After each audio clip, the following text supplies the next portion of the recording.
मेरे स्क्रीन के एक तरफ योग गुरु स्वामी रामदेव हैं, जिन्हें आप जानते हैं, और दूसरी तरफ दो अनजान अपरिचित से लड़के हैं, जिन्हें आप यकीनन नहीं जानते होंगे। पहले इन दो लड़कों की बात। ये दो लड़के मणिपुर के रहने वाले हैं।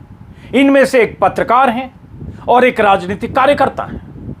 इन दोनों को गिरफ्तार किया गया, इन पर एनएसए लगाया गया। क्यों?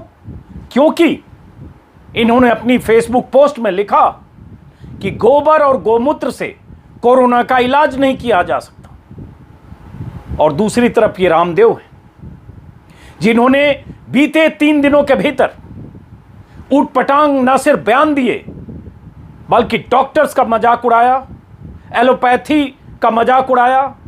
ये साफ साफ कहा कि लाखों लोगों की मौत ऑक्सीजन की कमी से नहीं, बल्कि एलोपैथी की वजह से हुई।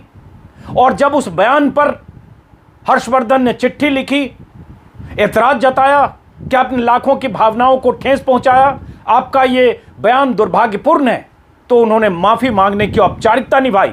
लेकिन 24 घंटे के भीतर एक फिर वीडियो वायरल हुआ, और इस वीडियो में उन्होंने जो कहा या कहते दिख रहे हैं, उसमें वो साफ साफ कह रहे हैं कि 1000 से ज्यादा डॉक्टर्स की मौत डबल वैक्सीन के बाद हुई, और जो डॉक्टर 2 वैक्सीन लगवा कर भी खुद को नहीं बचा पाए, वो दूसरों का क्या इलाज करेंगे? ये स्वामी रामदेव कह रहे हैं। सवाल यहां वैक्सीन पर भी है, और सवाल डॉक्टर की मौत पर भी है, और सवाल यह भी कि वो डॉक्टर किसी दूसरों का क्या इलाज करेंगे जो खुद अपना इलाज नहीं कर सके। लेकिन स्वामी रामदेव हैं, इसलिए इनका कुछ नहीं बिगड़ेगा।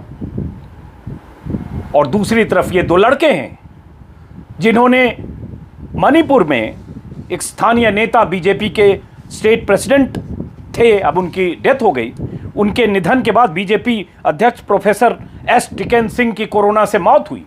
मौत के बाद इनमें से एक लड़के का नाम है, वो जर्नलिस्ट हैं, पत्रकार किशोर चंद, और दूसरे एक हैं राजनीतिक कार्यकर्ता एरेंड्रो।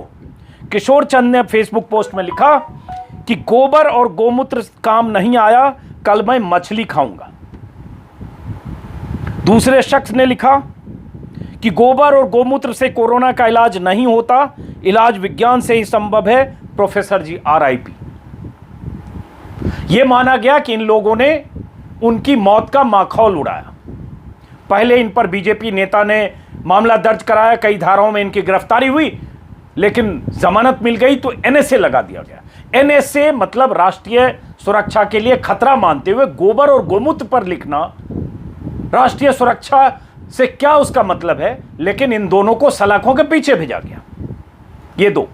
और दूसरी तरफ स्वामी रामदेव है, जो न सिर्फ वैक्सीन को खारिज कर रहे हैं, वैक्सीन की अहमियत को खारिज कर रहे हैं, यह कहकर कि 1000 डॉक्टर वैक्सीन लगाकर, डबल वैक्सीन लगाकर भी मर गए, बल्कि यह कह रहे हैं वो डॉक्टर जो खुद को नहीं बचा पाए, वो दूसरों को क्या बचाएंगे, अपने को ही नहीं बचा पाए। तो यह सोचने की बात है कि मणिपुर में बीजेपी की सरकार 2 लड़कों को NSA लगाती है, और रामदेव दिल्ली से कुछ 100 किलोमीटर दूर बैठे, चूंकि केंद्रीय सत्ता में, सरकार में, मोदी जी के साथ, बीजेपी के नेताओं के साथ इनके रिश्ते हैं, इसलिए इनका कुछ नहीं बिगड़ता।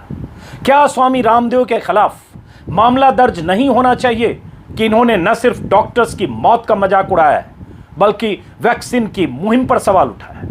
इसमें कोई शक नहीं कि कुछ मौतें हाल के दिनों में हुई है जिन्हें 2 वैक्सीन लगे, जिनमें दिल्ली के डॉक्टर KK अग्रवाल भी शामिल है। छत्तीसगढ़ के एक IAS अधिकारी की मौत हुई 2 वैक्सीन के बाद। कुछ और मौतों की जानकारी है जिन्हें 2 वैक्सीन लगे। लेकिन 1000 डॉक्टर का जब सवाल आता है, जिसका जिक्र रामदेव कर रहे हैं, तो इंडियन मेडिकल एसोसिएशन का एक बयान है, जिसमें इंडियन मेडिकल एसोसिएशन ने कहा है कि ज्यादातर डॉक्टर्स की मौत इसलिए हुई क्योंकि उन्हें वैक्सीन नहीं लगा था। तो रामदेव एक तरह से फेक न्यूज भी फैला रहे हैं, गलत जानकारी दे रहे हैं। एक दूसरे वीडियो में भी मैंने विस्तार से बताया। तो एक तो गलत जानकारी, 1000 डॉक्टर की मौत डबल वैक्सीन के बाद नहीं हुई है। आइए, मैंने बाकायदा इसकी जानकारी कुछ दिन पहले दी थी। और दूसरी बात, मौत पर मजाक उड़ाना, और इन सबसे बड़ी बात, रामदेव पर कुछ नहीं होना। हो सकता है इस बयान के बाद भी माफी मांग ले, क्योंकि वो रामदेव है। लेकिन ये लड़के, क्योंकि ये मणिपुर में कोई शख्स, किसी ने ऐसा लिखा गोबर और गोमूत्र का सवाल, तो गोबर और गोमूत्र के बारे में लिखने पर एनएसए लगता है, डॉक्टर्स की मौत का मजाक उड़ाने पर, एलोपैथी को खारिज करने पर, पूरे मेडिकल साइंस को दो कौड़ी का बताने पर, दिल्ली से लेकर देश के तमाम अस्पतालों में मौतों को एलोपैथी की विफलता से जोड़ने पर उसके खिलाफ कोई कार्रवाई नहीं होती, क्योंकि रामदेव है। इस वीडियो को यहीं खत्म करते हैं दोस्तों। इसी से पता चलेगा कि एक ही देश में कैसे अलग अलग लोगों के लिए अलग अलग कानून है। अगर कोई ताकतवर है तो रामदेव है, कुछ भी बोलकर निकल सकता है, और अगर कोई मामूली आदमी है तो सलाखों के पीछे, क्योंकि उसने गोबर और गोमूत्र पर सवाल उठाया, और वो भी बीजेपी शासित राज्य में। फिलहाल इस वीडियो को यहीं खत्म करते हैं दोस्तों, फिर मुलाकात होगी किसी और वीडियो में। अगर आपने मेरा फेसबुक पेज लाइक नहीं किया, फॉलो नहीं किया, तो प्लीज जरूर करें, मुझे अच्छा लगेगा, मेरा हौसला बढ़ेगा। मेरा यूट्यूब चैनल भी है अजीत अंजुम के नाम से, उसे भी सब्सक्राइब करें ताकि मेरी बात ज्यादा से ज्यादा लोगों तक पहुंचे। नमस्कार।